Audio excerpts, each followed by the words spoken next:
Good evening, everyone, and welcome to the City of Rockville's Black History Month wrap-up. And we're wrapping it up with a very, very important conversation on the Black experience and justice, equity, diversity, and inclusion, the mission and the work that's being done here in Rockville. And I'm joined today by two special guests. Barack? My name is Barack Matite. I'm the new Deputy City Manager. And Tyree. Good evening, Kathy, Barack, everyone else. My name is Tyree Davis IV. I'm the advisor to the City Manager for Justice, Equity, Diversity, and Inclusion. And I should have mentioned that I'm Catherine Kirk Dantzler, the Director of Communication. So let's go ahead and get into it.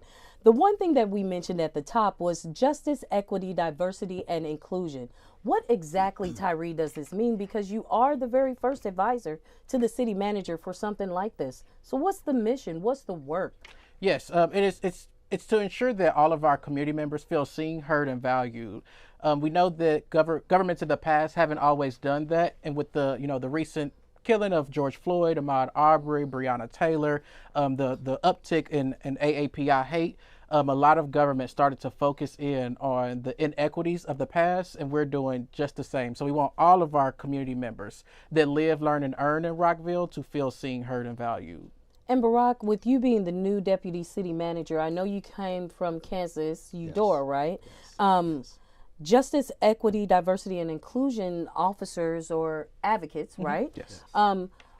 Sort of, is it new to government, or have you seen this before? Or I think, it's been a recent initiative by a lot of local governments, and also I think on the private sector, there's a lot of conversation that's happening, and even some corporations have gone even farther to be able to get their chief equity officers, and I think that's a good thing. It's one thing to have the conversation, but it's another thing to be able to actually do the work. You can't just talk the talk. You have to be able to do the work. And I think the city of Rockville, having this conversation even prior to my arrival, was very bold and brave, because some of this conversation, if you don't invest and put the money where the initiatives are, it's going to be difficult for people to truly believe that you are working towards this, initiative and this mission, because it's a work that really needs to happen, and communities need to have conversation. and the work is not a sprint. It is a marathon. Okay. Yes, we want Because to. that's what I want, Yeah. a lot of people, no, honestly, because a lot of people, let's face it, we put these titles onto things Yes. and not understanding that, Yes. now you Yes. got somebody, Yes. I need to see some change. Yes, and it will not happen overnight. Right. It has been, I gave a presentation to Mayor and Council in January, and one of the things that I touched on, it's only been 32 years since the Americans with Disability Act was passed, though amazing. people with disabilities have existed since the turn of time. So we have to ensure and make it known to the public that we can't solve everything overnight. It took years and intentionality to exclude so many people. So it's going to take the same amount of time to ensure that everybody does feel seen, heard, and valued. So it is, once again, it is not a sprint, Right. but a marathon. I agree 100%. Right. And I think that's the key thing, to where you have to not just do something and say something just to check a box. I think this is a conversation that you have to realize that there's a lot of healing, a lot of hurt in this conversation before you even start to do the work. So how do you make the right investment to be able to create the environment to start that journey? Like Tyree said, it's going to take a long, long time, and that conversation, that journey looks different for a lot of people, because there's a lot of conversation that need to happen before we actually start. And the fact that we even having the conversation, I think that a lot of people don't realize that It's a great first step. it's a great first step. I know that people have been saying they wanted change. They sometimes feel like their particular area or culture is not heard or seen, but that's not the case. Taking this bold step, I mean, you're the first, Tyree. Yes, it's a blessing, and it is a lot of work, but it is a blessing at the same time. I want our community to know that I see, feel, and value what they bring. So we just want to ensure that is the case. A lot of people too, if I may add, Kathy, it's this work is not just for one individual. Exactly. Tyree can't be able to do it all by himself. I think it's some of those conversations that you've heard to where organizations or entity just hire someone and they feel like, well, we've hired someone, we okay. Right, It's right. that person's job to be able to go ahead and do that work.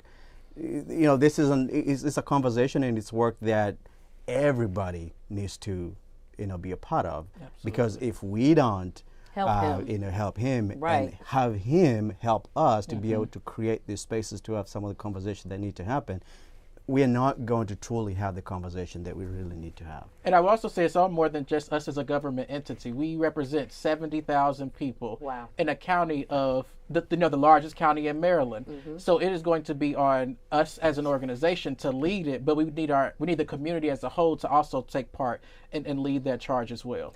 And this is Black History Month, so there's one thing that all three of us got in common. We're Black And proud and proud. and love it. This is true.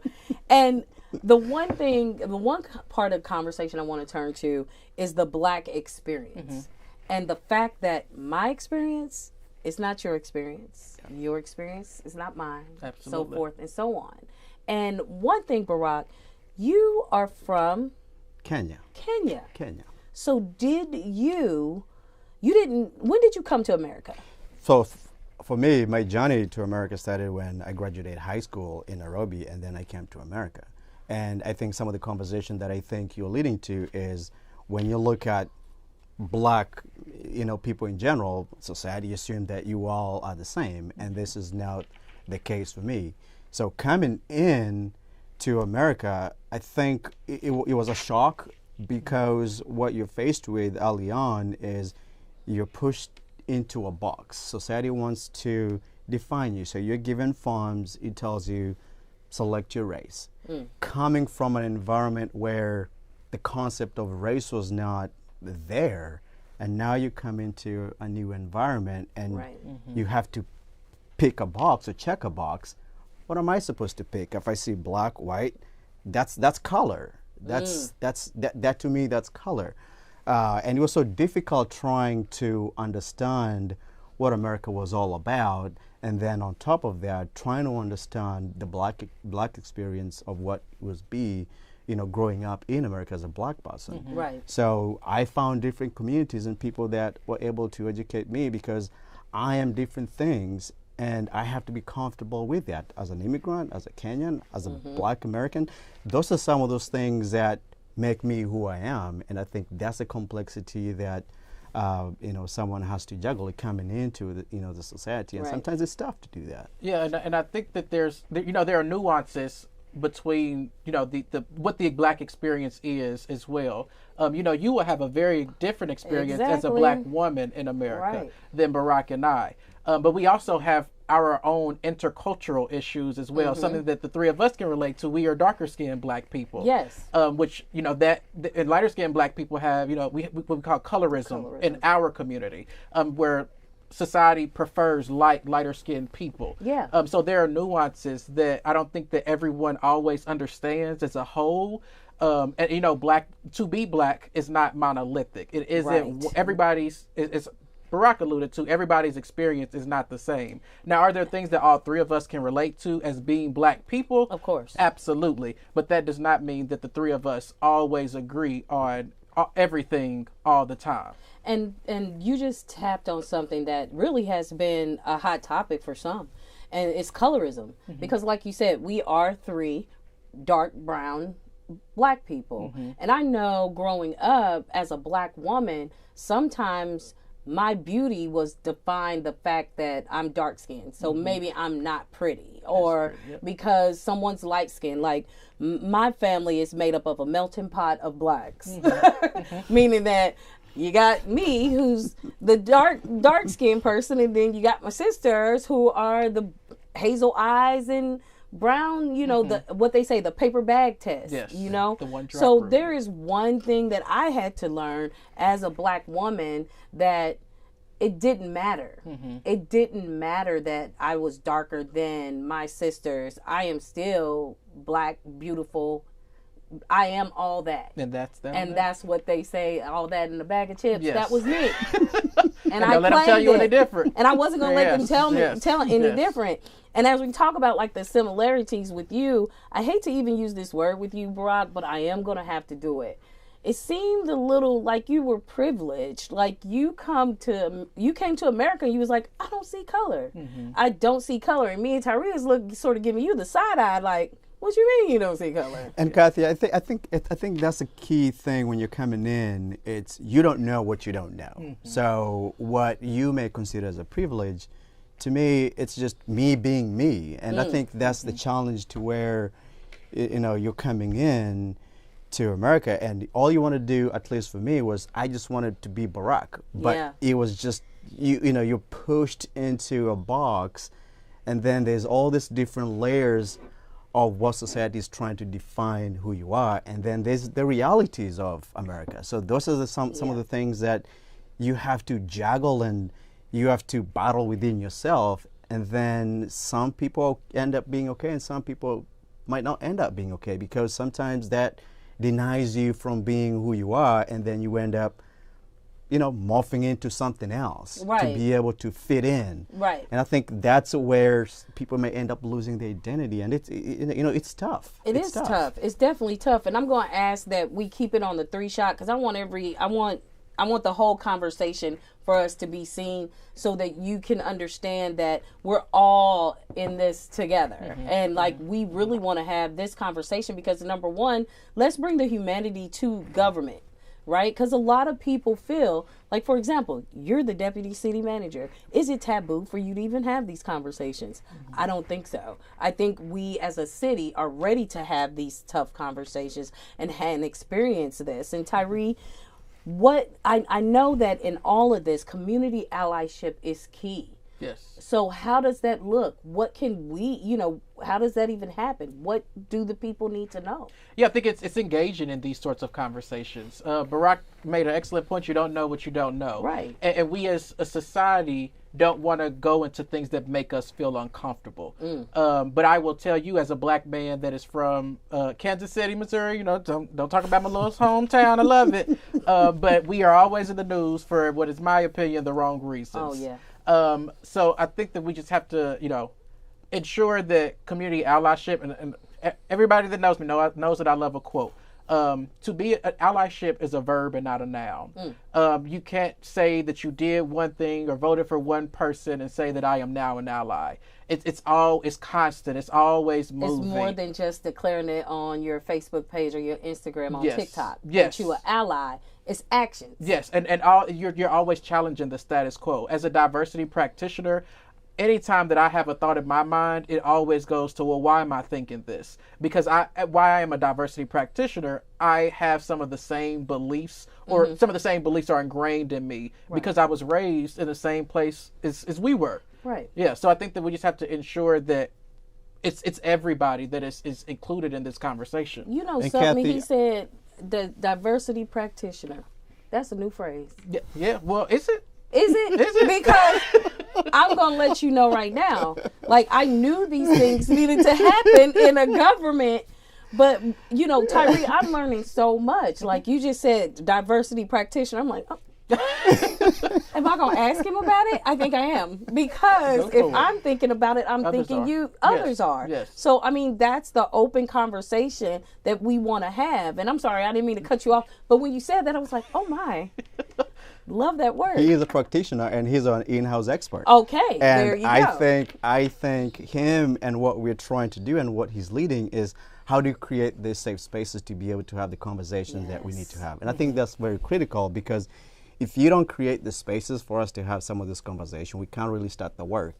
And part of that is trying to create the space where someone can say, well, I don't know what I don't know. And I think oftentimes it might be, well, do people feel like they'll be judged if they come out and say something?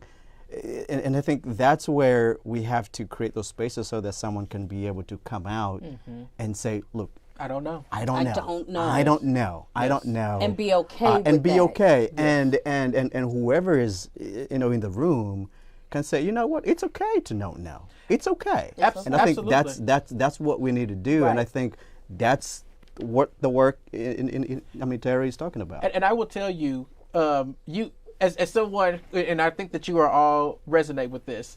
We know when someone is being malicious with the things that they're saying. Yes. So will I walk up to a random person and try to start having these sorts of conversations? Probably not. That's going to be real uncomfortable. It would be very uncomfortable. But if, I know someone and I've built rapport and I know someone's heart and I know when they misstep, because we are going to misstep. Right. Nobody's perfect. Then I know that they're coming from a place of intrigue versus to try to do harm to me mentally. I know that when you've been here, how long now? June, so 8 months. 8 months. One thing that I've noticed that you've been doing and what he's been doing is going out in the community and like meeting people, like boots on the ground type thing. I think that's part of allyship too, because when you have these meetings, you're inviting people to come, from the community to help us. Yes. Right? As city staff and government learn. And we want to meet people where they are. Exactly. We don't want to always make people come to the government. We signed up to be public servants. Yes. And we all know, as we alluded to earlier, that governments haven't always gotten it right. So we want to be intentional with trying to get it right now. But we also want to ensure everybody's not going to move. Everybody in our community is not going to move on our time, right? Because of the harm that has been done in the past. So we have to extend ourselves. Our favorite word, grace. We have to extend ourselves. Grace. That's our word, grace. And also extend, it's reciprocal. Yes. So we just want to ensure that grace is given to everybody, because once again, this work is a marathon and not a sprint. Now, one thing you did tap on, and we have to ask this question: can a government be an ally? Yeah, it is in my humble opinion that we should be an ally. We touched a lot about, in the presentation that I gave in January, where we talked about 32 years since the ADA passing. I made mention of we are still 89 years removed from the amount of time that Black people have been free in this country versus they spent enslaved. So it's going to take some time, and the government got it wrong. So we want to ensure that the government does become an ally to the people that it serves, because everyone hasn't always felt served by their government. But as you all have alluded to, what I have seen, Rockville, our government wants to do better. Right. And we know that we need to do better. Yeah. I'm a big believer in local government, and I think local government is where it's at. And I think it's where it's at, Tyree. Yeah. Local government, is in tune with the people. And I think, you can't wait for something to happen and then you go to the community and say, let's come together and have a conversation. Let's come together after the fact. You can't be able to do that. And I think as an organization, we've tried to build those relationships. And now that we are on this path, what can we do? Let's listen. Let's create those spaces so that we can be able to invite people to help us in this journey. And I think that's a critical thing for us. And I think we've been lucky enough with all the community buildings and the work that we've been doing. We can easily be able to stretch out and meet people where they are and say, look, we want to hear you. We want to have this conversation. How can we be able to create these spaces? And I think that's going to be critical as we continue the work. And I do know this is Black History Month and this is what brought us together, but this is only the beginning, because there are so many cultures that make up the tapestry of Rockville. So I know that you have other things planned, like in your mind's eye. I know you have this foundational plan of it's not just about Black History Month, just because I'm Black. I know about other communities that are here. Why don't you speak to that? Yeah, I think it's imperative. I alluded to earlier that we will take an intersectional approach, because we are all privileged Black people that are educated, that are able-bodied. But there are also, Black people who are LGBTQIA plus that will have a double dip against themselves. There are indigenous people who have disabilities, and we know that most of the time they are far worse off than indigenous people that are able-bodied. So we just want to ensure that everyone knows that every intersection matters. There's so many ways to overlay the experiences of our community, because our community is so diverse in itself. You know, we were just named the eighth most diverse city in America. Wasn't it Wallet Hub? Wallet Hub, yes. Yep. So all of that is a blessing. How many communities can say that? So we want to ensure that all of that is recognized. We want to take it a step further from diversity to the justice, to the inclusion, to the equity components, because it's one thing to be diverse, which we already have that in the bag. Yeah. But we want to ensure that the equity, the justice, the whole gamut of it. Yes, that everything's inclusive. Yes, and that everybody feels seen, heard, and valued. Because while we may have diversity, does that mean that everybody currently feels seen, heard, and valued? And that's the thing too. I think that government operating off of, and I'm just going to use this term, the one squeaky wheel getting the oil is not the way. Because if you're catering just to the one person, you're not helping the multitude of people. Yes, and the intersections that people may have. And that's exactly what you were talking about. And just speaking to the fact that we have to get the community more involved with what we're trying to do. If we as a city are going to say, we seen where we need to grow here, hence why you're here, we need community involvement. And I want to talk about that a little more, because I think people are like, I don't know what to do. I know that I don't want to be just complaining about what we don't have all the time. But there are things you can do, you know, that, like boards and commissions, believe it or not. And I'm not from a government background, so my career is not that. It is okay. It's TV. Yeah, we know that. Director of communications. Makes sense. Yes. And so, working for government, I'm learning so much on how to be a better communicator on this level, and knowing that boards, commissions, and task force are a way for people to volunteer for civil service. Yes, 100%. And to get their voice. I say to get their voices heard. There's no place, no time like the present. Once again, another quote: "If not you, who? And if not now, when?" That part. Yes. and I think 100% people should be involved, because there's a lot of value in the boards and the commission, because they do work that mayor council have to come in and look at the recommendation to be able to move forward with the policy that, you know, then they go ahead and direct staff. So I think there is a lot of value, and I think people should be looking at some of these boards and commission and see how they can provide value and engage in some of this work that we're embarking on. So they should join. They should join us in this journey. And I would say, it's one of the things that you had asked is, how do we engage in doing this work? We have to lean into it. This is the first time, you know, as you've mentioned, I am the first person to do this. So we are building the train, building the plane as we're flying it. Sure. So we want to, and once again, extend ourselves grace, but we're figuring it out as we go, because there is no roadmap. And this work is not one size fits all, because what is good for one community is not going to be good for the other.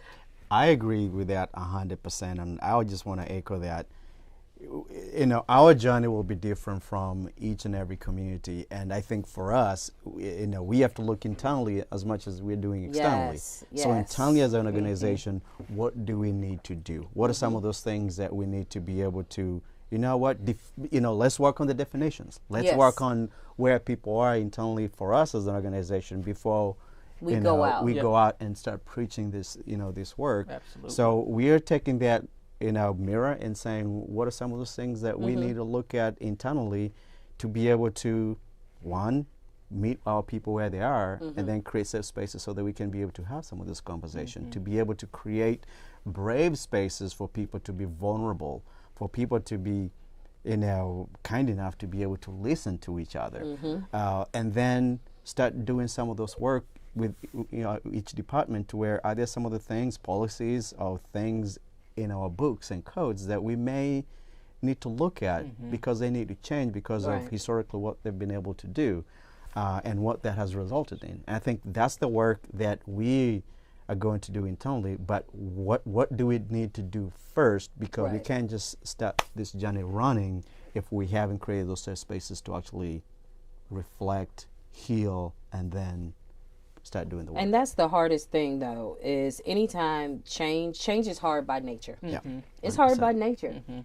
And then when you have such a topic that is one that is so loaded, and that can even Be so dangerous. so dangerous. And for us to really, like you said, lean into that, there's a change that must be made. Yeah, we see it. We know the inequities exist. That part. There's a reason that health disparities exist. There's a reason that there's an educational achievement gap. There's a reason that looking at our criminal justice system. So we have to lean into those things, and we don't want them to exist. But how do we ensure that we're engaging in these sorts of conversations so that we don't do the same thing in the future? Because history repeats itself sometimes, and I certainly don't want to go back to how it used to be. No, we don't. This work is not easy. It is not easy, but it needs to be done. And if we don't do it, who else is going to do it? Who else is going to do it? And I will also say one of the things that Barack had made mention of is us starting with that internal piece and us looking inward. I think that is imperative because every person that works for the city of Rockville works for the community. So by us focusing in on ourselves first, that will then sprinkle up and spread out to our community, because these our co-workers are learning new things. They're understanding things from a different lens that wasn't there before. Right. And allowing someone like me to authentically show up, be me. Absolutely. Because while you might not understand some of the things I do, and it's derived in my culture, it's rooted in my culture. And for us to feel like we're being seen and heard by our colleagues, and understanding that, hey, I know you're not doing it on purpose, but let me just tell you why. Let me have that conversation with you. I mean, I think that is great. And actually, I think this whole conversation we're having is great. And I'm going to challenge all of you to do the same thing. Don't let the conversation stop here. Go ahead and create a safe space to talk. Find a safe space to talk. Be brave and be vulnerable, because these are the conversations that we need to have, and it makes change.